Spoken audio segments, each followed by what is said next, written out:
After natin magbigay ng patuka, ang patuka natin kanina, ilagyan natin ng ano,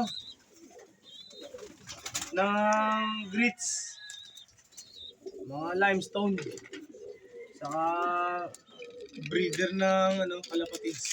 Ito bibigyan natin sa kanila ngayon, kalapatids, dahil sa bago-bagong panahon, kailangan nila ng electrolytes.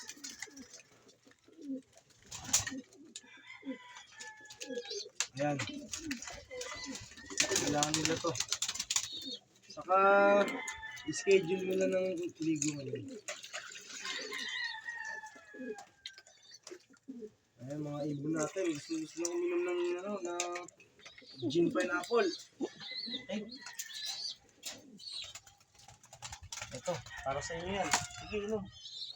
Para sa inyo yan.